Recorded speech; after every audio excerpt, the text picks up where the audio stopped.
Okay, it's 9:01. Welcome to the Indicio meetup.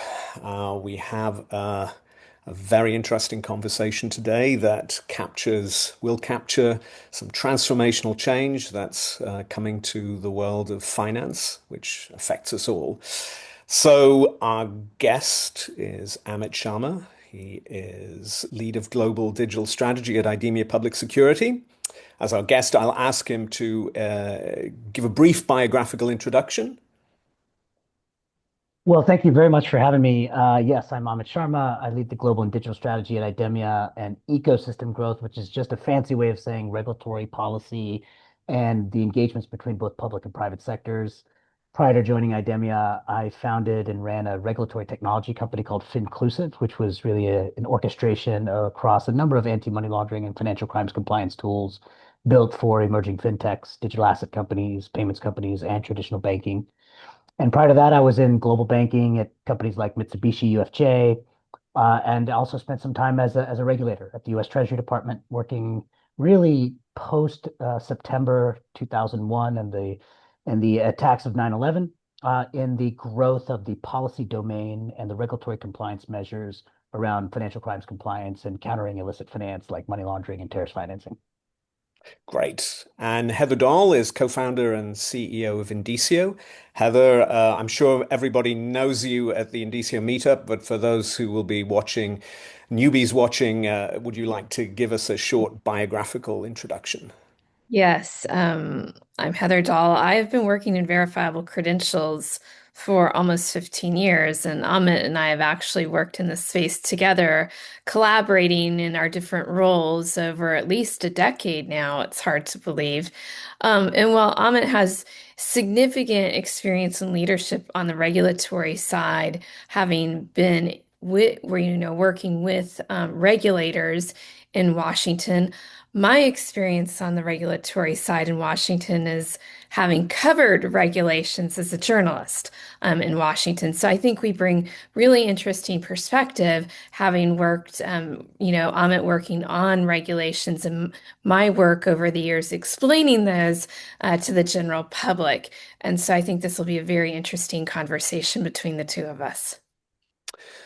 So, I'm Trevor Butterworth. I'm a co-founder and VP of Digital Strategy at Indicio, but my job is to get out of the way and frame this interesting discussion. And I'm going to start with a little bit of an overview that hopefully will give shape to the discussion. And last August, the Treasury issued a request for comment on new technologies under the auspices of the Genius Act, new technologies that can deal with fraud, compliance, and stuff like that.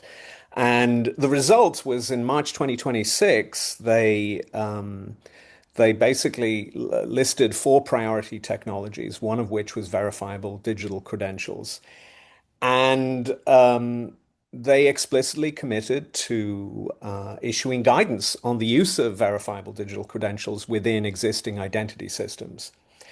So it's not a case of should we adopt verifiable credentials, it's a case of how quickly will we adopt. And of course, the key context for this discussion is that Indicio and IDEMIA Public Security are in partnership with just such a solution that can very quickly get you verifiable digital credentials into your system. But without sort of going into the nitty-gritty of the technology just for the moment, how transformational is this moment? Incredibly transformational. I put myself back into a space immediately post September 2001, where the government mandated the U.S. Treasury Department, the United States Finance Ministry, to work hand in hand with the State Department and the diplomatic efforts in a attack world and the sort of defense and other apparatus to have this more tactical capabilities against bad guys. To then say, what are the financial and commercial ecosystems that facilitate bad guys, right? Terrorist groups need to move money, recruit people, personnel, weapons to undertake attacks. And so the very same financial and commercial ecosystems that you and I take for granted in our everyday lives, buying and selling goods, sending money, tapping our bank accounts, engaging in transactions are also equally utilized by bad guys. So it was in that vein that we said, okay, who and what institutions are at the tip of the spear? And those are financial intermediaries. And at that time, the biggest, some of the biggest threat vectors were stored value cards, right? This is pre-fintech. This is pre-peer-to-peer finance and digitization and tokenized value and stablecoin and digital assets and sort of this technologically advanced world that we now see ourselves knows no boundaries. You fast forward today, into a world where digitization and web nativity are inherent to all sorts of growth, and then you get into AI, and we can go down that rabbit hole too. Hmm. But in an analog world, how do you ensure that the person you are in front of conducting a transaction for on whose behalf is actually who they say they are? And so we mistakenly, but with all the foresight we had at that time, effectively said, well, you banks, you determine if Trevor is who he says he is, if Heather is who he says he is who she says she is. That seems incredibly backwards today, right? Why are we not asking Heather to prove that she is who she says she is? That seems logical. But when we don't own our identity and we effectively outsource that verification to someone else, we put that onus, the risk, the liability on that intermediary. This represents a fundamental sea change, both technologically, but I would argue the bigger barrier is the cultural shift now, where we need to now push organizations to materially think about identity and privacy as national security assets worth protecting that belong to their rightful owners. And that's us. And so I just feel like the US Treasury Department, which we have spent a tremendous amount of time driving this guidance, showcasing the technology, seeing how it works, to a place where we ourselves as individuals can own our identity and can therefore have the tools to protect what is most sensitive to us, our personal identities and the attributes that make us, to prove to other people at our permission that we are who we say we are. So I just think it represents a sea change, and it's a welcome regulatory environment to really drive this change more effectively in the marketplace. And when you first talked to Amit about and you framed this as what happened in the days following 9/11, for me that was a real understanding of what is being done now and then just how much impact that's going to have on our financial services, especially as individuals.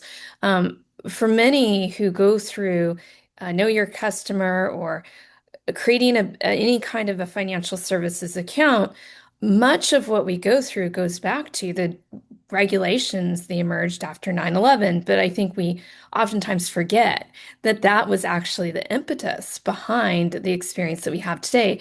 And when you talked about what is going on with Treasury in the regulatory areas in Washington, and framing that as what occurred, I think it just shows the impact of the feedback, of the guidance that's being given around verifiable credentials, because I completely agree. It is a sea change.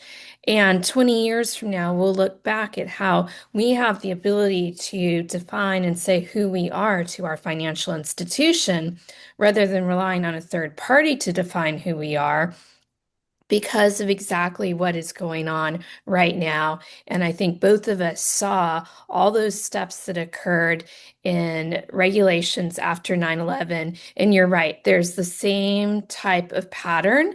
And I think in this case, I really welcome it because it is changing the tables and making sure that we have agency to provide information about ourselves independent of a third party, and that the agency that we have to define and share who we are is just as valuable as a third party in our regulatory experience, in our ability to conduct our own financial services, our own bank accounts, our own payments, and facilitate a much faster experience, which, if anyone does banking, especially on the business side, trying to prove who you are is just such a blocker to doing any type of business. So, before we get to discussing, well, how does Heather prove who she is independently of a third party? What are the challenges that actually face an auditor, say Heather wants to do a financial transaction? Um, what sort of challenges, how is that process conducted today within a banking or financial services? Well, I'll jump in here.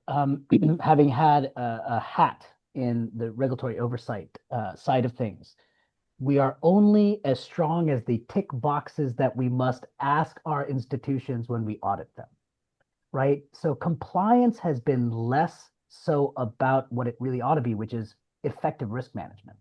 And it has Hmm. been much more a tick the box exercise. And that's understandable, right? And Mm. quite frankly, we created what's called the risk-based approach.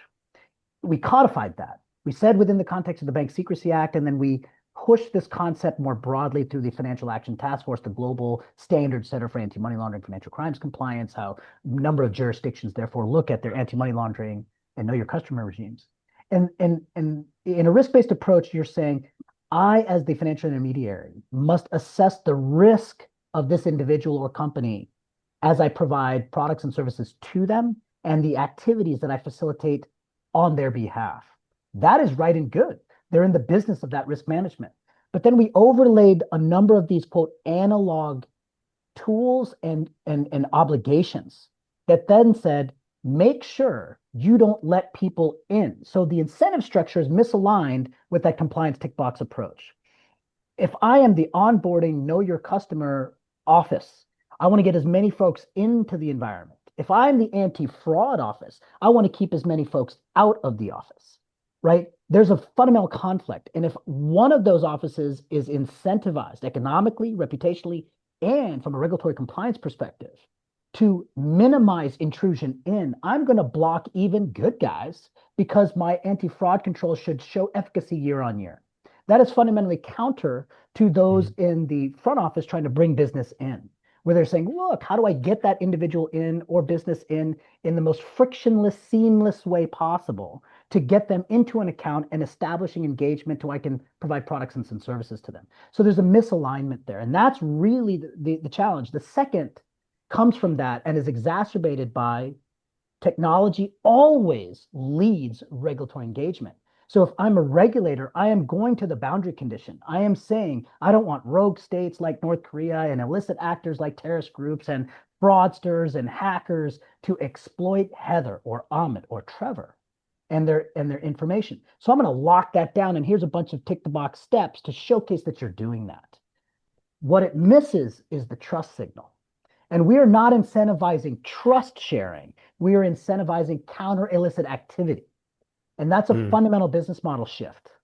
And that's a real challenge for regulators to keep up with. So technology is always leading and regulations always trying to catch up to understanding how the technology is enabling either trust or allowing for illicit activity to happen. And we will always, as a regulator, always err on make sure bad folks and exploitation doesn't happen, even if it risks good guys not getting in the system.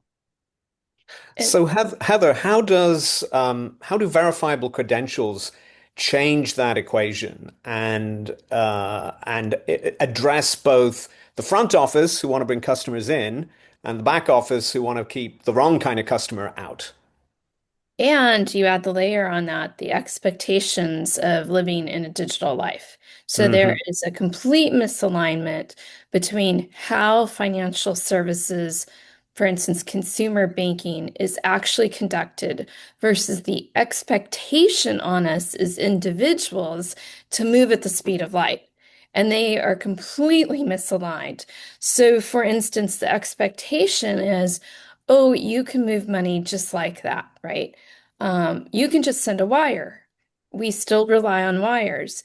So I go to one of these banks, unfortunately, where I cannot send a wire unless I physically go into the branch and bring with me my physical passport or driver's license.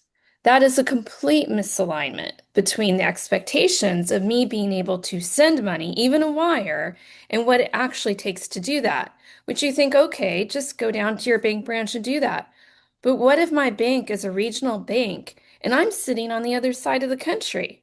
So I have to physically fly to a branch, and I have done this. I've had to physically fly to another state that has a branch to take an Uber 45 minutes to go physically show my passport in order to send a wire. The expectation of the receiving party is, well, it should just happen. And that's the example of the regulators, trying to keep people out. Well, they're keeping people out to the detriment of us actually living our lives and meeting the expectations in order to receive products and services. And what a verifiable credential does is it means that I can provide a trusted identity that's cryptographically secured, that is bound to my biometric, and I have the ability to share that digitally without any third party requiring a phone home or direct integration. And I can share that directly with my financial institution. So when I want to send a wire, I no longer need to physically fly to a state and go take my identity to do so. And what it does is verifiable credentials closes the gap between regulatory requirements, regulatory motivations, and the reality that consumers and individuals live in today. And then it brings it home to the expectation of the new generation of consumers of financial services, who this idea of carrying any kind of paper around is foreign and just is something that it's just not even in their worldview. So we have an immense gap, and verifiable credentials is one technology that connects the regulators to legacy consumers to the new generation of consumers and ties up the trust between all of them. So Amit, in thinking about sort of replacing analog trust with cryptographic trust, what does that do for the not only the sort of the traditional organizational and operational structure of banks and the costs associated with authentication, but what does that also do for non-traditional banks and the world of decentralized finance? I mean, it seems to me that, we've got a way to reduce the cost of trusting information to to make it almost a trivial expense. Um, what is that going to do to finance? What is that going to do to customer service? What is that going to do for the banks and competition within financial services? Well, let's just start with the numbers, right? In an analog manual environment, depending on which survey you look at, from tier ones down to your community banks, the average individual retail know your customer engagement is somewhere between 50 to $100 per customer, 15 to 30 bucks if you automate, $1 to $5 if you're full automation, API based, web enabled. You can now reduce what is a 3 to 7 to 10 day experience with multiple reviews to less than 24 hours or within minutes to get to an account. It's the real cost for businesses, exponentially low. We're talking $1,500 to $3,000 for a simple know your business, upwards of 3 to 6 weeks for a complex business, and then you count all of their beneficial owners. Now you can reduce that to within days, right? So there's a real cost involved. The average institution in the United States alone, right? Quote unquote, some of the most sophisticated institutions on the planet spend upwards of 25 to 30% of their operating budget to governance, risk, and compliance. I mean, think about that. And then where does that sort of cost get pushed? Gets often pushed to the consumer. So we're constantly talking about the cost of compliance. Well, that gets radically reduced. Secondly, there's an inherent trade-off that has been built into the system that if you want frictionless, seamless speed, you inherently must sacrifice security. It's no longer the case. In fact, you actually enhance security by enabling a cryptographical way for me to prove who I am with key pairs, with cryptographic representation and verifiable digital credentials that are unbound by a biometric that I expose, right? And that is very powerful. So all of a sudden, those steps can be reduced to literally milliseconds or seconds in a digital engagement that prove verification without constant disclosure of my personal identifying information, which leads you to the third, right? And that third element is really every single time I have to re-expose that data, that is an exposure to fraud. And we're not even counting the cost of remediation, which is in the millions of dollars per event, right? So look at all of that from a cost perspective. So when you think about competitiveness in the marketplace, if you can radically reduce those elements, then you have a much more competitive marketplace for services versus covering my cost of compliance and managing risk in that way. So we get back to the management of risk and not the management of compliance, which is what the earlier point is.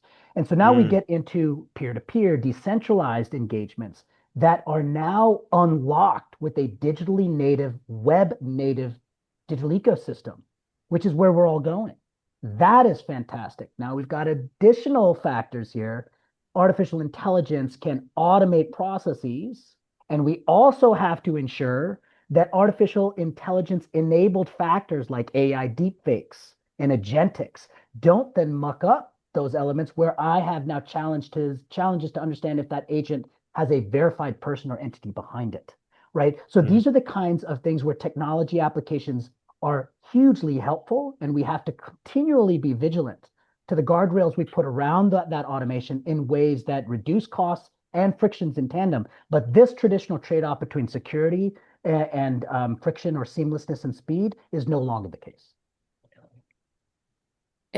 In fact, one of the things is we have to understand is that the trust in a verifiable credential exceeds the trust of a uploading of a document, of photographing your identity, of providing a check, a paper check to show who, prove you are, to do the we're texting you a code.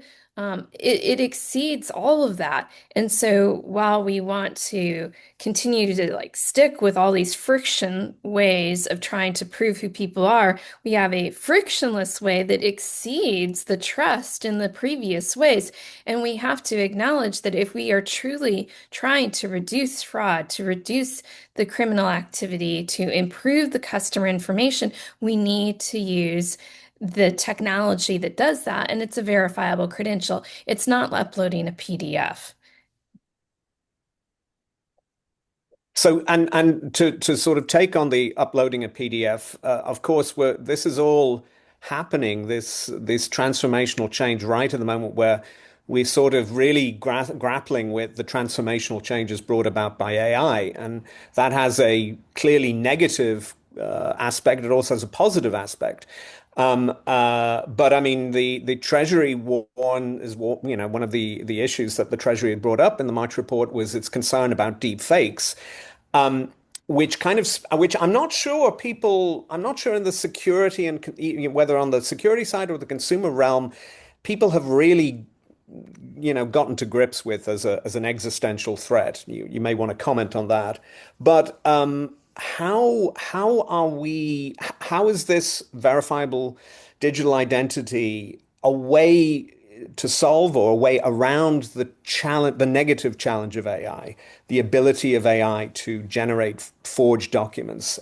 And what does the ability to put an authenticated biometric in a verifiable credential, that is, putting a digitally signed biometric template in a verifiable credential, what does that do for the mobility of identity?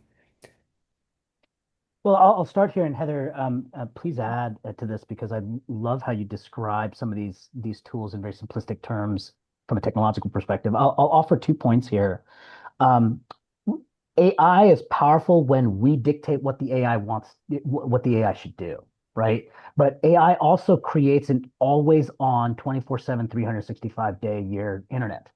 So it therefore means that you've got AI agents scouring the internet for any identity exposure. And now AI is literally driving a cottage industry called fraud as a service. I can literally go online and buy synthetic IDs very easily. Secondly, what AI and agentics can also drive, which is scary, is that they can recreate behavior patterns that actually look and mimic what human patterns otherwise do. And so now all of a sudden you have probabilistic looks, which is historically how we look at fraud, without understanding the deterministic values. And this is where cryptography can help bring certainty in that regard. So you get protective elements for your own image your own biometric, your own attributes like the document that you need to authenticate. And you can now bind it to additional things to increase the level of assurance a la confidence. I can take a biometric with a document, mobile or physical, with my device ID, with my phone number, with even bound to my SIM or eSIM in my phone. And I can own that credential and permission it. That is hugely powerful when we think about where fraudsters act. They act in those in the cracks anytime there's an exposure. So that's what we radically bring down, right? And if we can bring those down, we start providing effectively economics around trust factors and service, not covering with cost because of the cost of compliance and regulatory engagement, right? So we can flip the model. So AI has tremendous benefits in this regard as long as we understand the guardrails. We must drive AI. And that's a rabbit hole we can go down. But we also have to understand that having a verified person or entity behind every transaction is doable. And verifiable digital credentials allow us to move into that frame where you can get cryptographic proof and certainty in a world that is constantly guessing and adding all these different behavioral and transaction characteristics to then think, is the propensity of fraud here or not? And then I have to make a determination. So verifiable digital credentials give us a real pathway to unlock this. I'm not saying it's a panacea that's going to cure cancer, but it is radically step function upgrade to the analog systems we have today. When you really dig into AI solutions, whether that's financial services or even digital travel, and you look at what the engineers are pushing out as solutions and really look under the hood, it's quite an eye-opening experience. And what it underlines is that digital identity has not kept up with AI. Or another way to look at it is AI technologies have not brought digital identity with it in the advancement at the speed it needs to happen. And when I talk about digital identity, I talk about digital identity that allows for individuals to provide their data in a trustworthy way that's encrypted, that does not need a third party to do so. And it allows you to have the selective disclosure. So you can share the specific PII that you want to provide for that transaction. But what the reality is if individuals are using AI solutions for financial services or for travel or for others, when you really look under the hood, what you're looking at is a nudist colony for PII.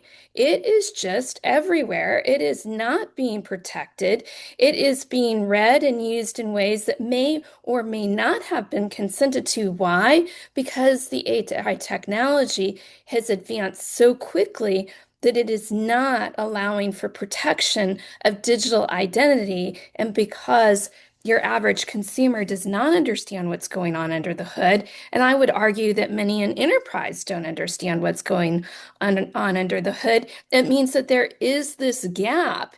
And because there's such pressure to deliver AI solutions, we are willing to look the other way while we fling PII everywhere.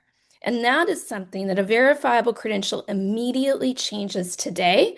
And it's, I think, upon the AI community, the AI solutions to also take a stand and say, we are going to protect PII. We are going to add technologies that help expedite people's digital information, but also does it in a way that's privacy preserving and allows for control of the holder of that information to determine when and how they want to share it.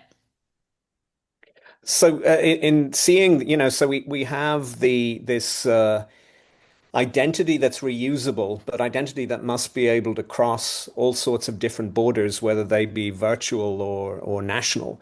How to reconcile? So, Europe is moving ahead with digital identity. By the end of the year, each country, each European Union member is obligated to provide businesses and citizens and residents with a digital wallet. The Treasury Department recommendation has obviously placed verifiable digital identity as a key pillar of financial services and going forward. How is this convergence going to happen? I mean, the Treasury also talked about friction and guidance, and what sort of guidance is needed right now? What should companies be doing, and how can, what's the way to break down these virtual borders and physical borders with this technology? I Well, think, highly regulated, I'm sorry, Heather, I was just going to oh, say very quickly, highly regulated industries like finance and banking are sheep because it's very hard to be proactively and publicly innovative when there is constant scrutiny about a mess up that could potentially happen. The recent report by the US Treasury Department is a nice unlock because it encourages folks to leverage the technology because it's proven. This isn't POC tech, proof of concept technology. This is proven technology, and we've done it at scale in a number of other industries. And we do this on behalf of governments, right? So that's what got me excited, both at IDEMIA and in the work that we're doing with Indicio, right? Because this is not, a theoretical technology. So more use cases and more applications. So we are driving consortia of traditional financial services companies, both in terms of embedded identity into payments and reusable know your customer credentials. These are use cases that have been looked for by the financial services industry, and we're now able to sort of move this forward, not in isolation, but actually with the support and observation of regulators like the US Treasury Department and the like. So I welcome anyone who wants to sort of participate to reach out to us and figure that out. So I think that we need to showcase these in specific financial services that we now have an unlock to do.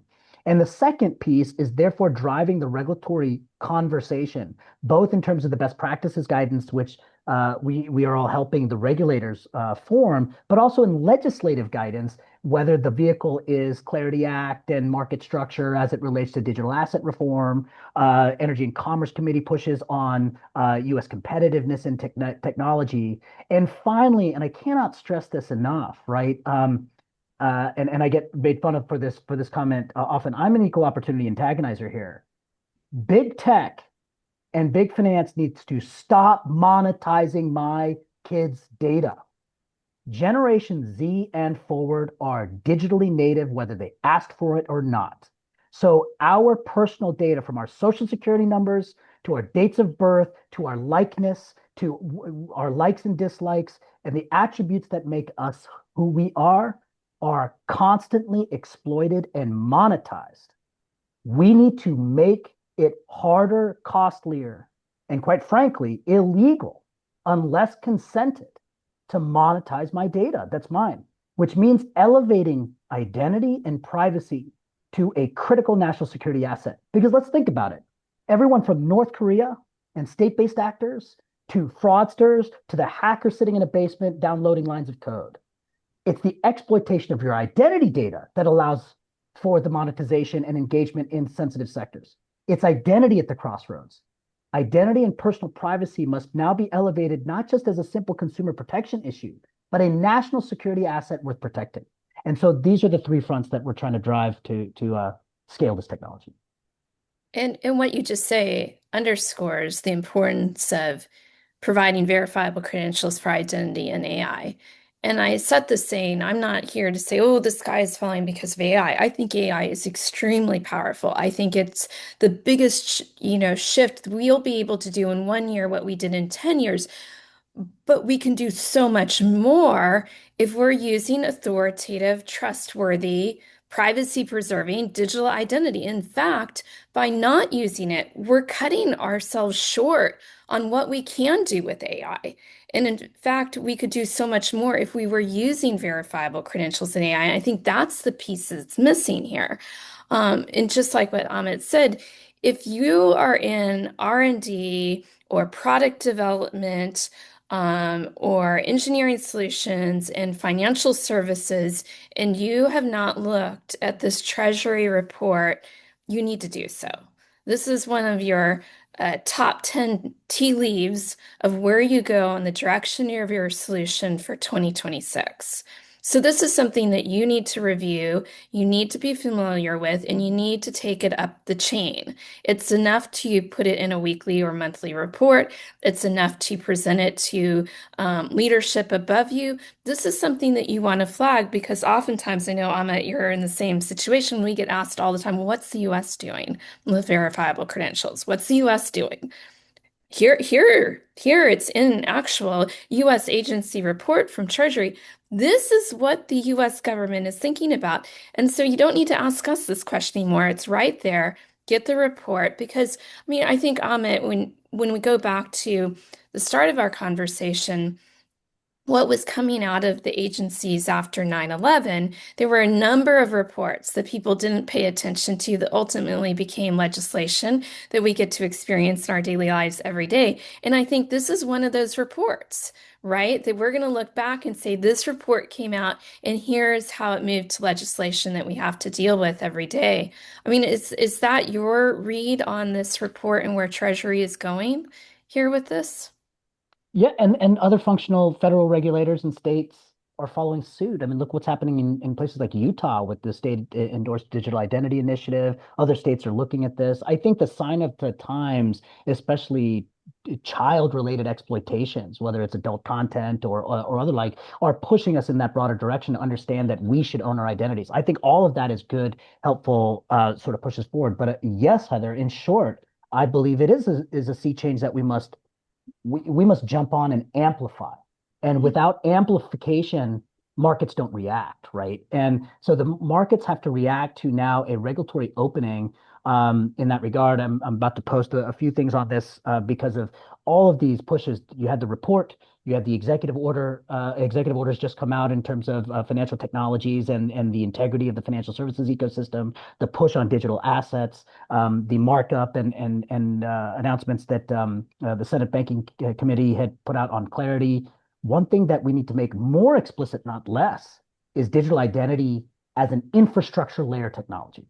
Mhm. And we need to build this into the infrastructure of financial markets, of health markets, of education markets. Anytime personal, privacy laden data that really ought to belong to individuals, that's where we're talking about this verifiable credentials playing a significant role. So I can't stress or emphasize enough what you just said, Heather, is really taking this announcement and really amplifying it and be forward leaning on it, really pushing institutions to start driving more than just proof of concepts, but actually real deployments. So we've talked a lot about, how the financial sector and business can benefit from this.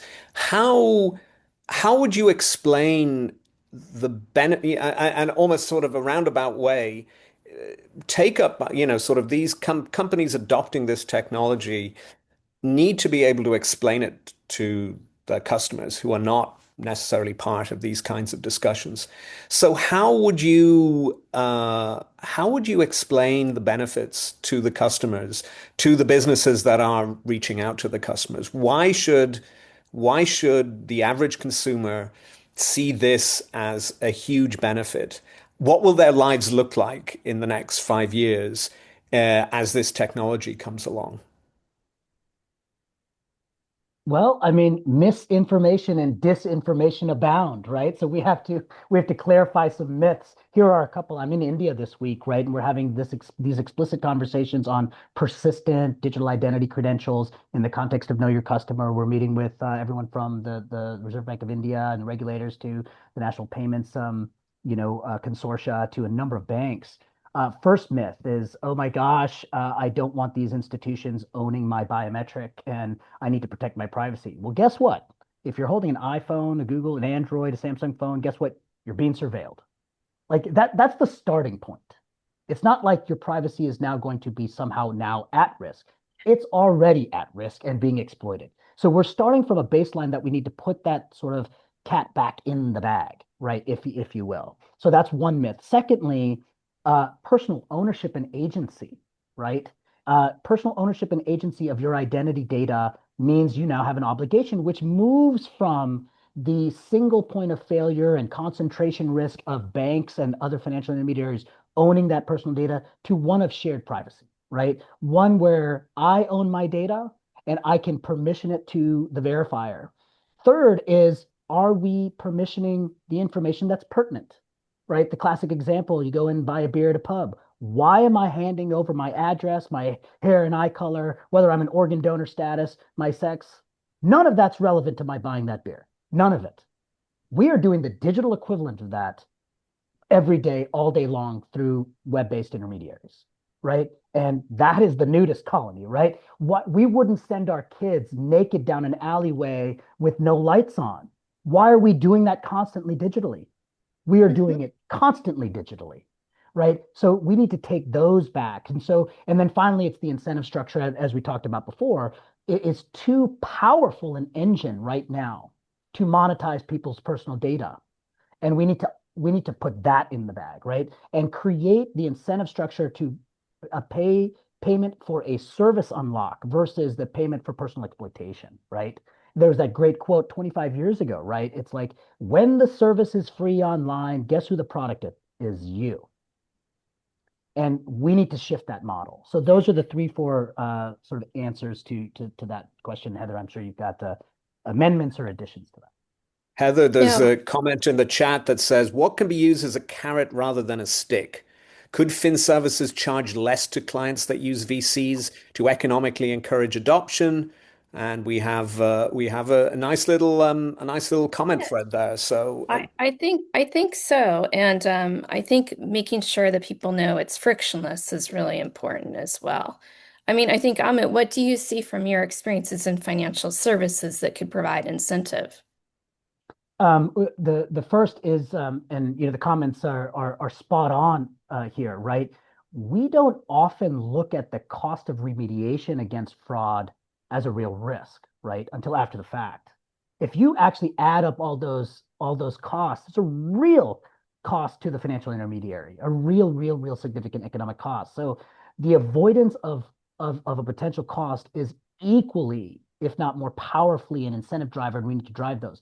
The second is an incentive to take an enterprise-wide look at those risks. As I said before, your KYC, an onboarding team has different incentives than your anti-fraud team, than your cyber risk team, than your technology suite, to your security operations, right? What's the common through line? The common through line is identity.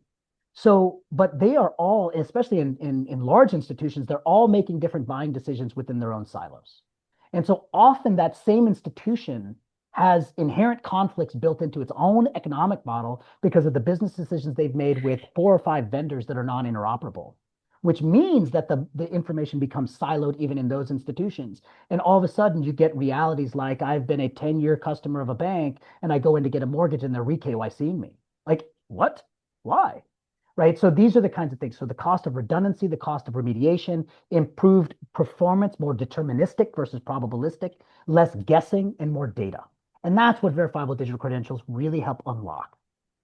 well, so I know Heather had to run for a flight, but I do want to follow up with one of the questions posted. Me Novak said, adoption always is painful, change is hard.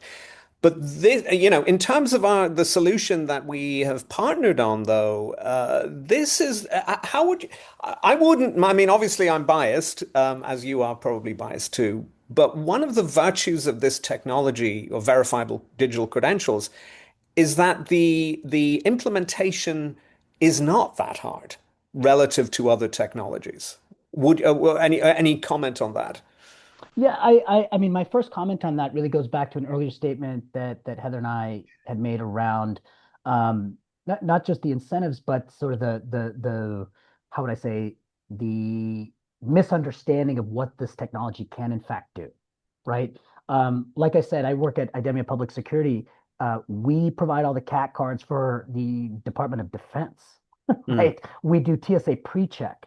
We mm, issue your passport. We issue 41 out of 50 states driver's licenses. If I do the background due diligence for you, Trevor, to get you a TSA pre-check, and all of that background elements are enabled in a secure environment, why can't I use that same TSA pre-check credential to onboard to a bank?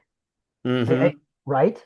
I mean, Yep. and again, I'm extrapolating against these, but these are similar services in that regard. So if I'm doing these pieces, let alone inside the same institution redundantly, right? So Mm, that's a big part of that. I think the other part of that is starting to look at regulatory compliance and risk management, right? Moving from compliance to risk management, as we talked about, but doing so in a way that we see those guardrails as a value-added asset mm, versus a cost of doing business that I'm trying to avoid. And that's what many of these financial intermediaries, especially modern fintechs and digital asset cryptographers will say, I don't need any of that stuff because just trust me. Here's my black box. Just trust me. Well, we can't live in that world, right? And the third is one that is a monumental shift between my kids' generations and ours, right? And that is they are digitally native. They hmm expect frictionless, seamless experience that are device based. Well, hmm guess what? I can put cryptography, private and public key infrastructure, and credentials that I control that preserve my privacy, which leads us to the fourth and final piece, which is and this is much more philosophical, but I think this is at the core. How do you value something that is inherently unknown until it's gone? Your privacy.